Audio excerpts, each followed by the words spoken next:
Hey, Darren. We normally speak to Eddie instead of you. It's nice to see you, but is there any reason for Eddie's absence? I'm sorry. Did you ask where Eddie was? Yeah, sorry about that. It's okay. Yeah, Coach. That's a Coach Stoops question. So I'm here to answer your any football questions. Well, how did the quarterbacks look today then? I'll tell you what. We had a one of our best practices that we've had in a long time.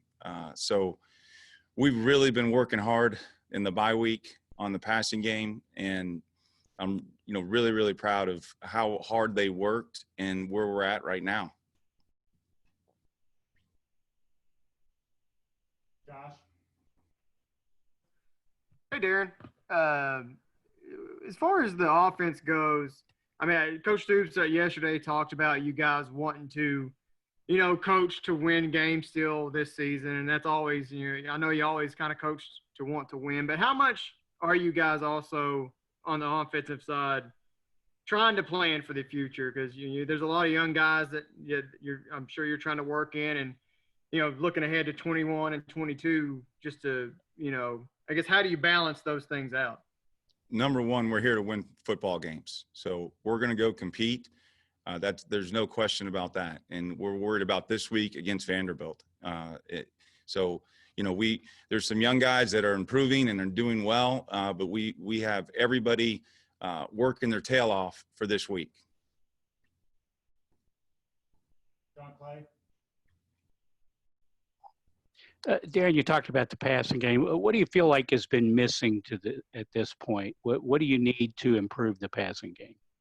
Well, part of it again is, the situation of feeling comfortable with all our RPOs, our play actions, and coordinate it with the run game to be able to keep defenses off balance. And you could see in the Tennessee game we did that when they gave us certain passes, we took it, and when they didn't, we were running the football very successful with the quarterback and with the running backs.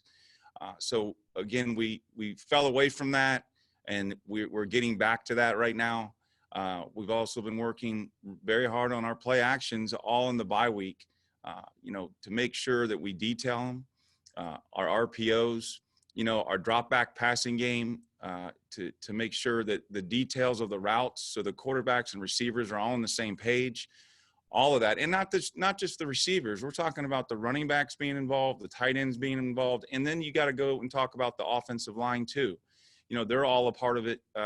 We're all in it together.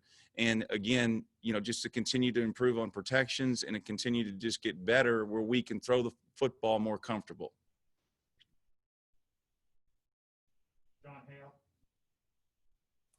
Darren, it sounded like in the immediate aftermath of that Georgia game that Mark thought that maybe some of those deep balls Joey wasn't comfortable throwing because he thought they were covered, or something else was going on there. What did you all see when you watched the film of that in terms of his evaluation of maybe taking some more risks, especially when it got to the point in the game where you had to do that? It was a game plan that we went in there, and we wanted to control the football and control the clock.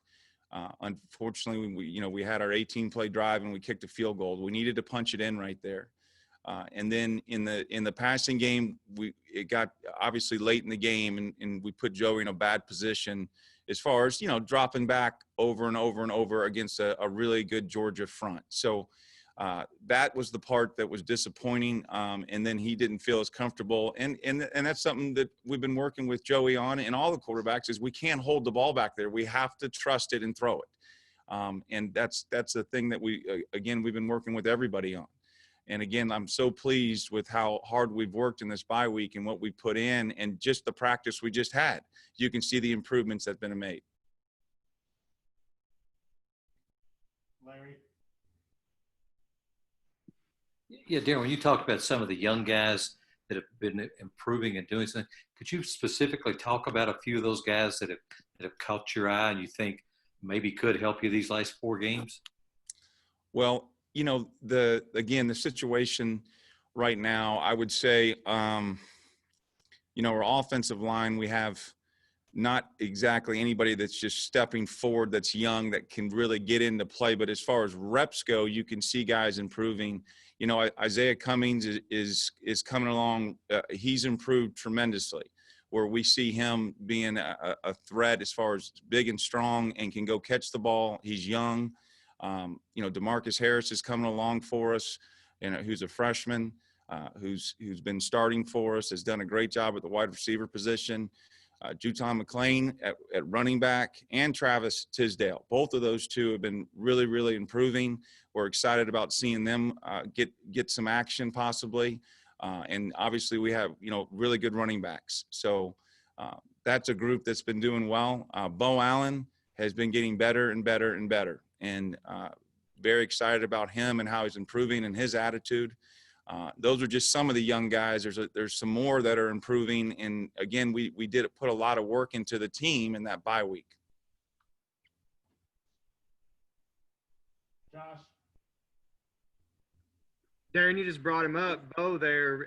What situation is it, I guess, what would it take for him to get on the field this week?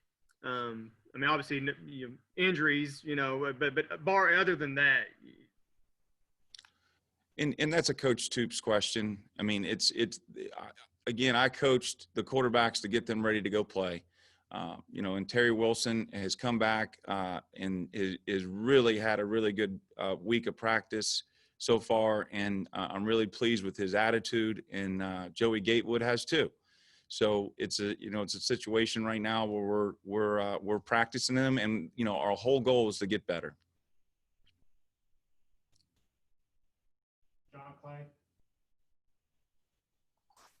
Darin, speaking of Joey, when you put on the film of the Georgia game, what did you see from him? I saw a kid that competed, and that, you know, he came out of that game, he was bloodied up. You know, he went and competed, which is what we wanted to see from him. I wanted to see him when he was running with the football be more vertical than horizontal. He ran, you know, not timid. It wasn't timid, but it was in a situation where you've got to learn to go vertical in this league, because this league you can't run sideways. And but he did a lot of good things there in the passing game. I wanted to see him get the ball out and not hold it. Make a decision. Don't sit there and pat the ball. That's not good in this league. And that's something that he needs to improve on, and we've addressed it. And he's gotten, like I said, better already in the bye week and where we're at right now. Nick, Coach Stoops said that some game day operations, or excuse me, that three staffers on the offensive side are out right now. How does that affect the game plan, and how does it potentially affect game day operations as an offensive staff? Again, with those kind of questions, those are Coach Stoops' questions. I'm not going to answer. You know, we're game planning just fine. We'll be ready for Vanderbilt. we got two more, John and then Josh. Darin, with Terry's injury, is there any concern about that lingering? Is it that type of thing? And how have you seen him bounce back from the week off? What effect did that have on him? I'm sorry, who? Terry Wilson. Yeah, and Terry's had a good week of practice, and he's coming along, and I'm very, very proud of him. You know, it's a situation where, you know, again, Coach Stoops is going to be deciding all those things and all the situations with the quarterback position, and I'm just very proud of how hard he's worked back. All right, Josh, we'll wrap up with you. Terry, the last week, at least early on, there was some speculation that was dismissed pretty quickly about him opting out for the rest of the season, or I guess it was the week before last, you know, kind of when the injury thing kind of came out. Did y'all talk about that at all, or did that come across his radar, and did you have a good laugh about that or anything? You know, it was a situation that, you know, this is really tough times. And it's a situation where you get emotional, and sometimes, you know, emotions get a hold of you. But I'll tell you, the conversations that I've had with Terry Wilson have been nothing but great. He loves Kentucky. He wants to. I mean, I just got off the field and just hugged him. I got off the field and said, "Man, what a great day. So he's working hard for Kentucky football. I promise you that.